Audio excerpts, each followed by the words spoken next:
የእንግሊዝ ፕሪሚየር ሊግ ዋንጫ ለማሸነፍ የሚያስችል የስነልቦና ጥንካሬ ላይ እንገኛለን። ይህንን አስተያየት የሰጠው የማንቸስተር ሲቲው አዲሱ ፈራሚ የመስመር አጥቂው ጋናዊው ተጫዋች አንቷን ሴሜኞ ነው። ማንቸስተር ሲቲዎች በዚህ ሰዓት ከአርሰናል ጋር ለእንግሊዝ ፕሪሚየር ሊግ ዋንጫ እየተፎካከሩ ይገኛሉ። ከአርሰናል ጋር ያላቸው የነጥብ ልዩነት 5 ብቻ ነው። ከዚህም በተጨማሪ ደግሞ አንድ ተስተካካይ ጨዋታ የሚቀራቸው ይሆናል ማለት ነው። እናም ከዚህ የዋንጫ ፉክክር ጋር ተያይዞ በርካቶች የተለያዩ ሀሳቦቻቸውን እየሰጡ ይገኛሉ። ማንቸስተር ሲቲ ግን ከጨዋታ ጨዋታ እጅግ በጣም በሚያስገርም የስነ ልቦና ጥንካሬ እናም ደግሞ በሚያስገርም የጨዋታ የጌም ማኔጅመንት ጨዋታዎቹን እያሸነፈ እየተመለከት ነው እንገኛለን እና ብዙዎች አንድ ጥያቄ ያነሳሉ። ማንቸስተር ሲቲ ከዚህ ቀደም የምናውቀው አስፈሪነት አለው ወይ? ከዚህ ቀደም የምናውቀው የዋንጫ አሸናፊነት ሜንታሊቲ አለው ወይ የሚሉ ጥያቄዎች በበርካታ የእግር ኳስ ቤተሰቦች በኩል ይነሳሉ። ነገር ግን ማንቸስተር ሲቲዎች እመኑን እኛ የዋንጫ ማሸነፍ ሜንታሊቲ ያለን ያንንም በየቀኑ እያሳየን ነው የሚሉ ሀሳቦቻቸውን እየሰጡ ይገኛሉ። ማንቸስተር ሲቲ በአሁኑ ሰዓት ምን አይነት የፕሪሚየር ሊግ ፎርም ላይ ይገኛል? ከዚህ በኋላ ከሚቀሩት ጨዋታዎችስ አንጻር የእንግሊዝ ፕሪሚየር ሊግን ዋንጫ ሲያሸንፍ በውድድር ዓመቱ መጨረሻ ላይ እንመለከተው ይሆን?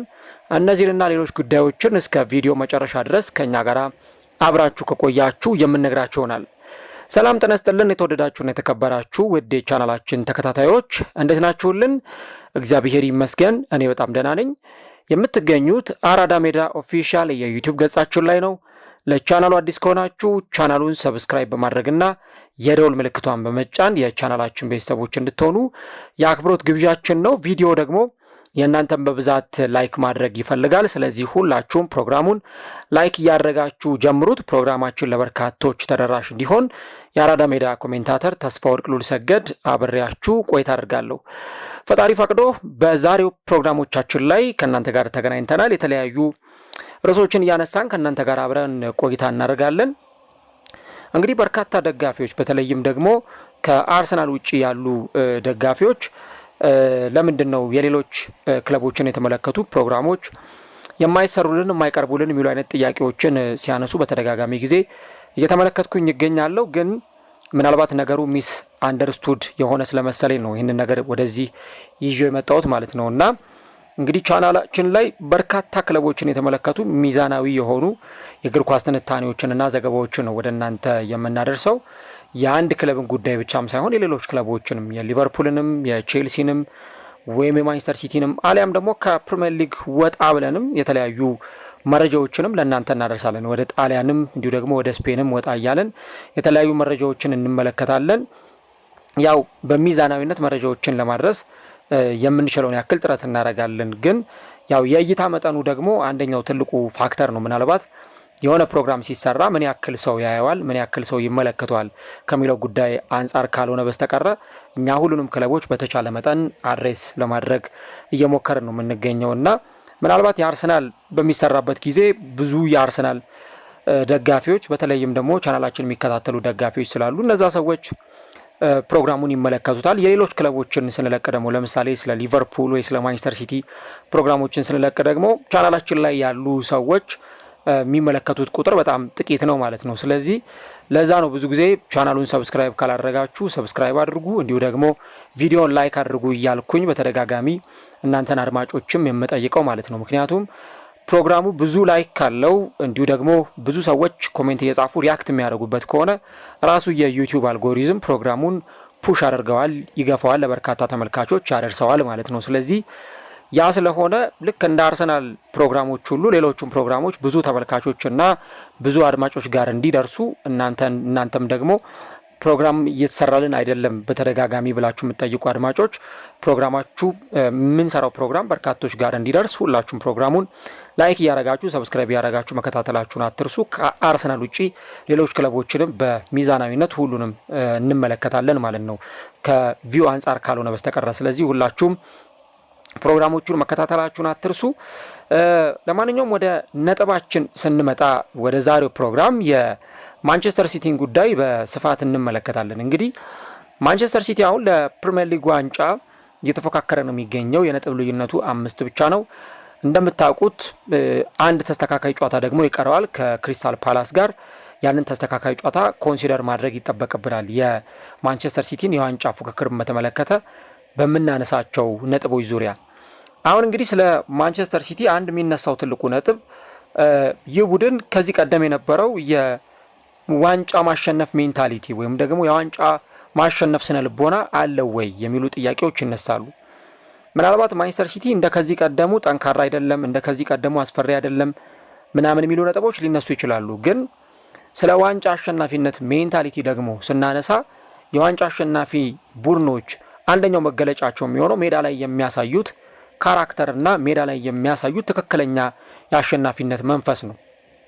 ለምሳሌ ማንቸስተር ሲቲ በቅርብ ጨዋታዎች ላይ ያደረጋቸውን ጨዋታዎች ብትመለከቱ ክለቡ በምን ያክል ርቀት ውጤታማ ለመሆን ጨዋታዎችን እንዴት ባለ መንገድ እያሸነፈ እንዳለ ስትመለከቱ በትክክልም ማንቸስተር ሲቲ ያንን የዋንጫ ማሸነፍ ሜንታሊቲ ተላብሶ በተለያዩ ጨዋታዎች ላይ ያንን ካራክተር እያሳየን እንደሚገኝ እንመለከታለን።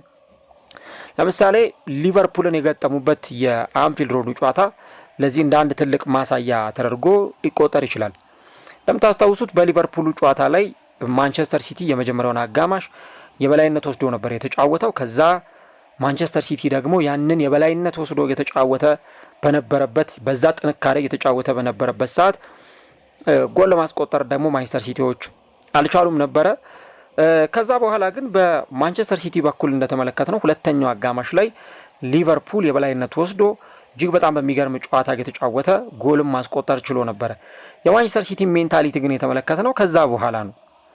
ቡድኑ በተለይም አንድ ጎል ከተቆጠረበት በኋላ መልሶ ያንሰራራበት መንገድ ኦልሞስት ከ78ኛው ደቂቃ በኋላ ነው እነዛ ሁለት ጎሎች የተቆጠሩትና ማንቸስተር ሲቲ ጨዋታውን አሸንፎ የወጣው ማለት ነው። እና ይሄ አንደኛው የዋንጫ ቡድን የአሸናፊነት ካራክተር ወይም ደግሞ የዊኒንግ ካራክተር መሆኑን በደንብ እንረዳለን። ምክንያቱም አንፊልድ ድረስ ሄዶ ነው እየተጫወተ ያለው። ከባድ የጨዋታ ምሽትን እያሳለፈ ነው። በሁለተኛው አጋማሽ ፍጹም የሆነ የበላይነት ተወስዶበታል። ከዚህ በተጨማሪ ደግሞ ክለቡ ጎል ተቆጥሮበት ሁሉ እየተመራ የሚገኝ ቡድን ነበረ በዛ ጨዋታ ላይ። ግን ከዛ በኋላ ደግሞ እንደገና ወደ ማሸነፍ መንገድ ለመምጣት የተጠቀማቸው ስትራቴጂዎች ወደ ማሸነፍ መንገድ ለመምጣት የነበሩት የማጥቃት ፕሬዠሮች በስተመጨረሻ ማንቸስተር ሲቲ ከኋላ ተነስቶ በዛ ጨዋታ ላይ 3 ነጥብ ይዞ እንዲወጣ አስችሎታል ማለት ነው። ከዛ ቀጥሎ የተደረጉ የማንቸስተር ሲቲ ጨዋታንም ብትመለከቱ ተመሳሳይ አይነት የማንቸስተር ሲቲ ፎርሞችን የማንቸስተር ሲቲ ብቃትን የተመለከትንበት ነው። ያ የሊቨርፑሉ ጨዋታ እንደ አንድ ማስተርፒስ ወይም ደግሞ እንደ አንድ ማሳያ ተደርጎ መቆጠር የሚችል ጨዋታ ነው። የትልልቅ ጨዋታዎች ሜንታሊቲ በማንቸስተር ሲቲ በኩል እንዳለ እንገነዘባለን። ከዛ በኋላ ያደረጋቸውም ጨዋታዎች በተመሳሳይ ያንን የሚነግረን ነው። ለምሳሌ ፉልሃምን ማንቸስተር ሲቲ ሲያሸንፍ ቀድሞ በመጀመሪያው አጋማሽ ነው 3 ጎሎችን አስቆጥሮ ጨዋታውን የጨረሰው። 45 ደቂቃ ብቻ ነው ማንቸስተር ሲቲ የፈጀበት ያንን የጨዋታ አሸናፊነት ወደ ራሱ ለማምጣት። ቀሪውን 45 ደቂቃ ታዲያ እንዴት ነው ማኔጅ ሊያደርገው የሚችለው የሚል ጥያቄ ሲነሳ በማንቸስተር ሲቲ በኩል ያንን ጨዋታ ማኔጅ ለማድረግ ብዙም አልተቸገረም። እንደውም ጭራሽ ዋና ተጫዋቾቹን ሳይቀር ቀይሮ በማስወጣት ዋና የሚባሉትን እንደነ አርሊንግ ሆላንድ ከዚህ በተጨማሪ እነ ሮድሪ፣ ፊልፋደን ምናምን የመሳሰሉ ተጫዋቾችን አሰልጣኙ በጊዜ እየቀየረ ለነዛ ተጫዋቾች ረፍት እየሰጠ ተጫዋቾቹ በደንብ ረፍት እንዲያገኙ የተዳከሙ ተጫዋቾች ካሉ ሪፍሬሽ እንዲያደርጉ በሌሎች ተጫዋቾች ነው እነዛን ተጫዋቾች ሲቀይር የተመለከት ነው ማለት ነው። ከዛ ቀጥሎ ኒውካስልን ያሸነፈበትንም ጨዋታ ብትመለከቱ አልተፈተነም ማለት አይቻልም። ማንቸስተር ሲቲ ግን ያ ፕሬዠር በእነሱ ቁጥጥር ስር ነበር፣ ወይም ደግሞ ከአቅማቸው በላይ አልነበረም። ከነሱ አቅም በታች ነበረ የዛኛው የኒውካስል ዩናይትዱ ጨዋታ እና ማንቸስተር ሲቲ አንድ ጎል አስቆጠረ፣ እንደገና አንድ ጎል ተቆጠረበት። ከዛ በኋላ ሁለተኛ ጎል አስቆጥሮ ያንን ፕሬዠር ያረገበበት መንገድ ፔፕ ጓርዲዮላ በጣም እንዲደነቅ የሚያደርገው ነው። በኋላ ላይ ባለፈው ሳምንት ደግሞ ሊድስ ዩናይትድን ያሸነፈበት ጨዋታ ነበረ እና ማንቸስተር ሲቲ በሊድስ ዩናይትድ በተለይ በሙከራዎች ረገድ በጣም ተበልጧል። በተለይ በመጀመሪያዎቹ 39-40 ደቂቃዎች ወደ 8 አካባቢ ሙከራዎች ተሞክረውበት ነበረ። ማንቸስተር ሲቲ አንድ ሙከራ እንኳን ለመሞከር 40 ደቂቃዎች ያክል ፈጅተውበት ነበር። ይሄ ማንቸስተር ሲቲ በጨዋታው ላይ ምን ያክል ፕሬዠር ውስጥ እንደነበር የሚያሳይ ነው። ግን ደግሞ እንደዛም ቢሆን በጨዋታው ላይ ማንቸስተር ሲቲ 67% ኳስ ተቆጣጥሮ ነው የወጣው እና ደግሞ 14 ሙከራ ሞክሯል። ሊድስም በተመሳሳይ 14 ሙከራ ሞክሯል። እንደውም ኢላማውን የጠበቀ ሙከራ ካየን ማንቸስተር ሲቲ የበላይነት አለው 5 ኢላማቸውን የጠበቁ ሙከራዎችን በማድረግ እና ያንን ጨዋታ ግን ፕሬዠሩን የተቆጣጠሩበት ሊድስ ዩናይትድ ጎሎችን እንዳያስቆጥር እና ደግሞ ነጥብ ይዞባቸው እንዳይወጣ ያደረጉበት መንገድ እጅግ በጣም ጥሩ ነበረ። አንዱ የማንቸስተር ሲቲ የማሸነፍ ስትራቴጂ ነው ተብሎ የሚጠቀስለት አንዱ ነገር ጨዋታን ማኔጅ ማድረግ ብልሃት ነው። እነዚህ በቅርብ ጨዋታዎች ላይ የተመለከትናቸው የማንቸስተር ሲቲ ጨዋታዎች ለምሳሌ ከፉልሃም ጋር፣ ከኒውካስል ጋር፣ አሁን ደግሞ ከሊድስ ዩናይትድ ጋር በተደረጉ ጨዋታዎች ላይ የተመለከትነው የፔፕ ጓርዲዮላ አጫወት እንዴት ልዩነት ፈጣሪ ነው የሚለውን ነገር ካያችሁ ማንቸስተር ሲቲ ብዙ ኳስ የሚቀባበል ቡድን ነው። እኔ ፔፕ ጓርዲዮላን አንድ በጣም ማደንቅበት ትልቁ ኳሊቲው ትልቁ ማስተር ማይንድ ያለው አሰልጣኝ መሆኑን የምትረዱት በቃ ጨዋታዎችን ማኔጅ ማድረግ ሲፈልግ ወደ ኋላ ፈግፍጎ አይጫወትም ወይ ደግሞ ይሄ በጣም ያንን ፕሬሸር በሚያሳብቅ ሁኔታ ተጫዋቾቹ ጋር መረበሽ አትመለከቱ። ጨዋታዎችን ሲያሸንፍ በጣም ተረጋግቶ ኳስ የሚይዝ ቡድን ነው። ፔፕ ጓርዲዮላ እንደምታውቁት በባርሰሎናም ሲያሰለጥን በኋላ ደግሞ ወደ ባየር ሚዩኒክ ከሄደ በኋላ በጀርመኑ ክለብ ሲያሰለጥን አሁን ደግሞ በማንቸስተር ሲቲ ቤት ብዙ ደቂቃዎችን ኳስ ፖሰስ በማድረግ የሚታወቅ አሰልጣኝ ነው። የኳስ ቁጥጥርን ዴፊኒሽን በደንብ ተግባራዊ አድርገው ከገለጹ አሰልጣኞች መካከል ለኔ አንዱ ፔፕ ጓርዲዮላ ነው። በቃ ፔፕ ከዚህ ውጪ በምንም ልታቁት አትችሉም። አዝናኝ ፉትቦል ይጫወታል። አሁን ደግሞ በቅርብ ዓመታት እንደምትመለከቱት ላያዝናና ይችላል። ረጅም ደቂቃ ማንቸስተር ሲቲ ኳስ ሊይዝ ይችላል። ማንቸስተር ሲቲ የሚከላከለው ኳስ እየደበቀብ ነው። ፔፕ ጓርዲዮላ እንደምታውቁት የዮሃን ክራይፍ አቀንቃኝ ነው ይባላል። ዮሃን ክራይፍ መጽሐፋቸው ላይም የተቀመጠ ነገር አለ። ስለ ዮሃን ክራይፍ የሚያውቁ ሰዎችም ብዙ ነገሮችን ይናገራሉ። ዮሃን ክራይፍ ምን አይነት አሰልጣኝ ነው፣ በተለይ ደግሞ ከማጥቃትና ከመከላከል ጋር ምን አይነት ስትራቴጂ አለው። ያ የዮሃን ክራይፍ በጣም ትልቁ ነገር ነው። ምክንያቱም ክራይፍን እንደ ክራይፍነቱ የሚያውቁት ሰዎች ከዛ በኋላ ደግሞ ከክራይፍ በኋላ የተነሱ አሰልጣኞች እንደ ፔፕ ጓርዲዮላ ያሉ አሰልጣኞች ያንን ነገር ከሱ በመውረስ ብዙ ውጤት ያመጡባቸው ነገሮች አሉ እና ፔፕ ጓርዲዮላም አንዱ ከዮሃን ክራይፍ ፍልስፍና ከወሰዳቸው ነገሮች መካከል አንዱ የዚህ ኳስ የመያዝ ሁኔታው በተለይ ደግሞ ኳስ በመያዝ ጨዋታዎችን ለማከናወን የሚያደርጋቸው ጥረቶች ቡድኑ በዛ መንገድ ውጤት እንዲያመጣ ትልቁን አስተዋጽኦ የሚያደርግለት ጉዳይ መሆኑን እንመለከታለን። ዌዘር ቢሊቭ ኢት ኦር ኖት አሁን ፕሪሚየር ሊግ ላይ ካሉ ምርጥ አሰልጣኞች ብለን ብንጠቅስ እንደ ፔፕ ጓርዲዮላ አይነት ምርጥ ኳሊቲ ወይም ደግሞ በከፍታው ደረጃ ላይ የሚቀመጥ አሰልጣኝ ማግኘት አንችልም።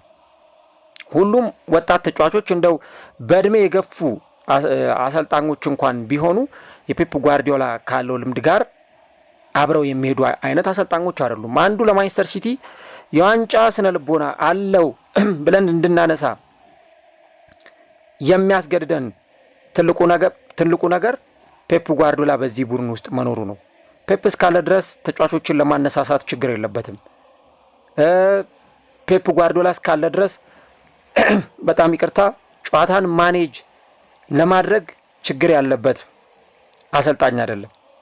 ምክንያቱም ያለው የረጅም ጊዜ ልምድ አሁንም እንኳን ማንቸስተር ሲቲ የፐርፎርማንስ ክፍተት አለበት፣ የፐርፎርማንስ ችግር አለበት እየተባለ እንኳን እየተነሳ ብዙ ጥያቄ የተነሳበት ማንቸስተር ሲቲ አሁንም ግን በፕሪሚየር ሊጉ የሚፈራ አሰልጣኝ እንዲሆን ያደርገዋል ማለት ነው እና ዮሃን ክራይፍን በተመለከተ ቅድም ያነሳውላችሁን ነጥብ ያኛው ፔፕ ጓርዲዮላ ደግሞ በአዲስ መንገድ በደንብ አይደንቲፋይ የሚያደርግ አሰልጣኝ በመሆኑ ምክንያት ያንን ነገር ውጤት ይዞ ሲመጣበት ትመለከታላችሁ። እና እንደውም ዮሃን ክራይፍ አንድ የሆነ ኮንቴክስቹዋል አባባል አለው፣ የእግር ኳስ ፍልስፍና አለው። እሱ ምን ይላል? the best way to defend is to attack ይላል። ለመከላከል ያለው ምርጡ አማራጭ ማጥቃት ነው የሚል አገላለጽን ይጠቀማል። if you have the ball the others cannot score everyone attacks everyone defends ይላል።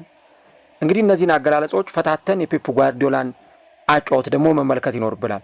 the best way to defend is attack ለማጥቃት ለመከላከል ያለው ጥሩ አማራጭ ማጥቃት ነው፣ ለመከላከል ያለው ጥሩ አማራጭ ማጥቃት ነው ሲል ይደመጥ ነበር ዮሃን ክራይፍ። ኢፍ ዩ ሃቭ ዘ ቦል ዘ አዘርስ ካን ኖት ስኮር ይላል። አንተ ኳሱን ይዘህ ከተጫወትክ ድረስ ተጋጣሚክ አንተ ላይ ጎል ማስቆጠር አይችልም። አሁን አርሰናል ጋር ማናየው ኳሊቲ የፔፕ ጓርዲዮላው ማንቸስተር ሲቲ ጋር የምታዩት ግር ያንን ነው። ፔፕ ጓርዲዮላ ሲከላከል ኳሱን ይደብቅብሃል፣ ኳሱን አይሰጥህም፣ ሆልድ ያደርግብሃል። ረጅም ደቂቃዎች ማንቸስተር ሲቲዎች ኳስ ይቆጣጠራሉ። እንዴት አድርገህ ኳሱን ታገኘዋለህ? ለማጥቃት ኳሱ ያስፈልጋል። ኢቭን ጎል ለማስቆጠር ኳሱ ያስፈልጋል። ፔፕ ጓርዲዮላ የሚያደርገው ግን ያንን ኳስ ያሳጣሃል። ለምሳሌ በሊድስ ዩናይትዱ ጨዋታ ላይ ማንቸስተር ሲቲዎች 649 ኳሶችን ተቀባብለዋል በአንድ ጨዋታ ላይ። በአንጻሩ በሊድስ ዩናይትድ በኩል 310 ኳሶችን የተቀባበሉት፣ ግማሽ እንኳን አይደርስም የማንቸስተር ሲቲ ማለት ነው። ተመልከቱ እንግዲህ ከ600 በላይ ኳሶችን ነው በ90 ደቂቃ የማንቸስተር ሲቲ ተጫዋቾች ፖሰስ አድርገው የሚወጡት። ኒውካስልም ባሸነፉበት 2-1 ባሸነፉበት የኤታዱ ጨዋታ ላይ ደግሞ ብትመለከቱ ማንቸስተር ሲቲዎች 460 ኳሶችን ፓስ አድርገው ነው የወጡት። እንደውም በዛ ጨዋታ ላይ ኒውካስልም ተቀራራቢ የኳስ ቅብብል አድርጓል። 362 ኳሶችን ነው ተቀባብሎ የወጣው። በአንጻሩ ፉልሃምን ደግሞ 3-0 ባሸነፉበት ጨዋታ ላይ 634 ኳሶችን ተቀባብለው ወጥተዋል። 91% የተሳካ ነበረ ከሚቀባበሉት ኳስ ውስጥ ማለት ነው። ምናልባት ለሚያየው ሰው ላያዝናና ይችላል አጫዋወቱ። ምክንያቱም አንድ ቡድን ብቻውን ረጅም ደቂቃ ኳስ የተቀባበለ ወይ ደግሞ ኳስ ፖሰስ እያደረገ የሚውል ከሆነ ያንን ጨዋታ ለማየት ብዙም ላይጋብዝ ይችላል። ግን ዋናው ነገር ደግሞ ፔፕ ጓርዲዮላ በዛ ረገድ ያንን ኳስ ደብቆ መጫወቱ ተጋጣሚዎቹ ደፍረው ኳሱን እንዳይነጥቁትና እንዳያጠቁት ያስችላል። ፔፕ ጓርዲዮላ መልበሻ ክፍል ውስጥ ለተጫዋቾቹ የሚሰጣቸው አንዱና ትልቁ መመሪያ የሚሆነው በፍጹም ኳስ አልሰጣችሁም የሚል መመሪያ ነው። እንደውም ባለፈው ጋዜጣዊ መግለጫ ላይ ሲጠየቅ ነበረ የዋንጫ ማሸነፍ ሚስጥርህ ምንድን ነው ተብሎ ሲጠየቅ እኔ የዋንጫ ማሸነፍ ሚስጥሬን ለሚኬል አርቴታ መናገር አልፈልግም ብሎ ነው ሲናገር የነበረው። እና አንዱ ማንቸስተር ሲቲ የዋንጫ ስነ ልቦና ላይ አለ ብለን እንድንጠቅስ የሚያደርገን ነገር ተጋጣሚዎቹ በማንቸስተር ሲቲ ላይ በቀላሉ ጎል እንዲያስቆጥሩበት የሚፈቅድ ቡድን አለመሆኑ ነው። ለምሳሌ የሊድሱ ጨዋታ ከባድ ነበር፣ የኒውካስሉ ጨዋታ ከባድ ነበር፣ የሊቨርፑሉ ጨዋታ ሳይቀር በጣም ከባድ ነበር። ግን ያንን ክብደት ፊል እንዳያደርገው ተጫዋቾቹ ኳሱን ፖሰስ እንዲያደርጉት ለረጅም ደቂቃ ያንን ኳስ እንዲቀባበሉት በማድረግ ያንን የማሸነፍ ዓላማውን የሚያሳካ አሰልጣኝ ነው ማለት ነው። ሌላው ከዚህ ጋር ተያይዞ አንቷን ሴሜኞ የሰጠው አስተያየት ወደዚህ ክለብ ከመጣውበት ከመጀመሪያው ቀን ጀምሮ ያንን ነገር በደንብ ተመልክቻለሁ ብሎ ነው የተናገረው አንቷን ሴሜኞ። እና በእያንዳንዱ ቀን ልምምዶች ላይ ያንን ነገር በደንብ መመልከት ትችላላችሁ። ምናልባት ትናንሽ ልማዶች፣ ሀቢቶች ሊሆኑ ይችላሉ፣ ኳስ መቀባበሎች፣ ድሪሎች፣ ፖዚሽኖች፣ እነዛ ናቸው አንድ ላይ ተሰብስበው ማንቸስተር ሲቲን ለዛ የማሸነፍ ሜንታሊቲ የሚያበቁት። እና ያ ደግሞ በእያንዳንዱ ዝርዝር ጉዳዮች ላይ ትኩረት እንድናደርግ እየረዳን ነው። ያ ደግሞ ሁሉም ሰው ኤቭሪዋን ፎከስ የሚያደርግበት ነገር ነው እና ያ ደግሞ ላኪንግ አይደለም ወይ ደግሞ እድል አይደለም የሚል ሀሳብን ሰጥቷል። እና እያንዳንዱ ሰው ጨዋታውን ማሸነፍ ይፈልጋል። እያንዳንዱ ሰው ትልቅ ትኩረት አለው። ያ ደግሞ ሜንታሊቲው ወደ አንድ ትልቅ ወደማይታመን ደረጃ እንዲሸጋገር አድርጎታል የሚል ሀሳብ ነበር የሰጠው። አሁን ለምሳሌ የነ ኦፕታን ግምት ብትመለከቱ ማንቸስተር ሲቲ ዘንድሮ ሁለተኛ ደረጃን ነው ይዞ የሚጨርሰው፣ አርሰናል ዋንጫውን ያነሳል የሚል ቅድመ ግምት አላቸው። የራሳቸው ምክንያት አላቸው ያንን ግምት የሚያስቀምጡበት። ዞሮ ዞሮ ግን ፔፕ ጓርዲዮላ በዛ በፊት በነበረው አስፈሪ የሜዳ ላይ አጫዋቱ እንኳን ባይሆን ነገር ግን ቡድኑን ወደዚህ አይነት ቅርጽ ያመጣበት መንገድ እጅግ በጣም አስገራሚ ነው። ለምሳሌ በዚህ ቡድን ውስጥ ማርክ ጌሂ ክለቡን ከተቀላቀለ በኋላ እጅግ በጣም የሚያስገርም መከላከሎችን ነው እየተመለከትን የምንገኘው። ሩበን ዲያዝ ጥሩ ፎርም ላይ ይገኛል። የአማካይ መስመሮቹ በጣም ጥሩ ፐርፎርማንስ ነው እያሳዩ የሚገኙት። ሌሎች ነገሮችን ማንሳት እንችላለን እና እነዚህ አይነት የዚህም ቡድን ካራክተር የሚገልጹ ነገሮች ማንቸስተር ሲቲ የዋንጫ ሜንታሊቲ አለው ብለን እንድናነሳ ያደርገናል። ከዛ ግን ከሁሉም ነገር በላይ መነሳት ያለበት የፔፕ ጓርዲዮላና የተጫዋቾቹ ጉዳይ ነው። ምክንያቱም ፔፕ ጓርዲዮላ የፕሪሚየር ሊግ ዋንጫን ደጋግሞ በማሸነፍ ኤፍ ኤ ካፕ በሉት፣ ካራቦ ካፕ፣ ኮሚኒቲ ሺልድ፣ የዓለም የክለቦች ዋንጫ፣ ሱፐር ካፕ፣ ቻምፒየንስ ሊግ ደጋግሞ በማሸነፍ ማስተር ያደረገ አሰልጣኝ ነው። ስለዚህ አለቃው የቡድኑ አሰልጣኝ ያንን ሜንታሊቲ ተጫዋቾቹ ጋር ማጋራት ይችላል። ከዛ ደግሞ እዚህ ቡድኑ ውስጥ ዋንጫዎችን ያሸነፉ ተጫዋቾች አሉ።